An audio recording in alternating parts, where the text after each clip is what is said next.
নমস্কার, আমার মৌমিতাস হবিস চ্যানেল নিয়ে আমি আবার চলে এসেছি। আজকে আবারও একটা ভিডিও নিয়ে। আজকের ভিডিওটা ডান্স ভিডিও না, আজকের ভিডিওটা আমি এনেছি আপনাদের সামনে একটা সুন্দর গল্প পাঠ করে শোনাবো। তো যদি আপনাদের ভালো লেগে থাকে অবশ্যই পুরোটা শুনবেন, স্কিপ করবেন না। আশা করছি আপনাদের খুব ভালো লাগবে। তো চলুন, আজকের গল্প পাঠ স্বর্ণ ডাইনির গল্প, লেখক তারাশঙ্কর বন্দ্যোপাধ্যায়। চলুন পড়ে শোনাই।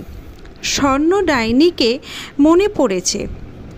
শুকনো কাঠির মতো চেহারা, একটু কুঁজো, মাথায় কাঁচা পাকা চুল, হাটে তরি তরকারি কিনে গ্রামের ঘরে ঘরে বেচে বেড়াতো। চোখ দুটো ছিল নরুনের চেরা চোখের মতো ছোট্ট, দৃষ্টি তীক্ষ্ণ ছিল। কিন্তু ডাইনি শুনে মনে হতো সে চোখ যেন আমার বুকের ভিতরে ঢুকে আমার হৃৎপিণ্ডটা খুঁজে ফিরছে। স্বর্ণ গ্রামে বড়ই কারো ঘরে ঢুকতো না। আমার অনেক বয়স পর্যন্ত স্বর্ণ বেঁচে ছিল। আমরা স্বর্ণপিসি বলতাম। বেচারি গ্রামের ভদ্রপল্লী থেকে দূরে জেলেপাড়ার মোড়ে একখানি ঘর বেঁধে বাস করত।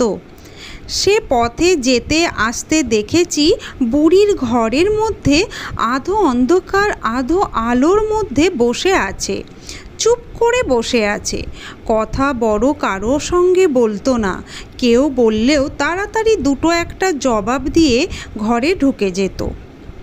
তার শেষ কালটা আমি বুঝেছিলাম তার বেদনা, মর্মান্তিক বেদনা ছিল তার। নিজেও তা বিশ্বাস ছিল সে ডাইনি। কাউকে স্নেহ করে সে মনে মনে শিউরে উঠত। কাউকে দেখে চোখে যদি তার ভালো লাগতো সে সভয়ে চোখ বন্ধ করত। দুই ক্ষেত্রেই তার সংখ্যা হতো। সে বুঝি তাকে খেয়ে হয়তো বা ফেলেছে। বিষাক্ত তীরের মতো লোভ গিয়ে ওদের দেহের ওপর বিঁধে গিয়েছে। সমগ্র পৃথিবীতে তার আত্মীয় ছিল না, স্বজন ছিল না। রোগে যন্ত্রণায় দুঃখে সমগ্র জীবনটাই সে একা কাটিয়ে গেছে। ডাইনি স্বর্ণ একাই ছিল না, আরও ছিল, কিন্তু স্বর্ণের মতো অপবাদ কারোর ছিল না। সে এক বিস্ময়কর ঘটনা আমার চোখের ওপর ভাসছে। জীবনে ভুলতে পারবো না শৈশবে দেখা সে ছবি। ঘটনাটি বলি। আমাদের বাড়িতে ছিলেন আমাদেরই গ্রামের এক ব্রাহ্মণ কন্যা। রান্নার কাজ করতেন। আমি তাকে বলতাম দাদার মা। তার ছোট্ট ছেলেটিও তার সঙ্গে থাকতেন আমাদেরই বাড়িতে। অবিনাশ দাদার ওপর ছেলেবেলায় আমার গভীর আসক্তি ছিল। তার গলা জড়িয়ে ধরে আগলে থাকতাম।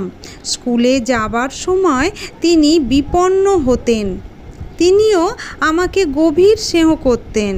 একদিন খবর পেলাম অবিনাশ দাদাকে স্বর্ণ ডাইনি খেয়েছে।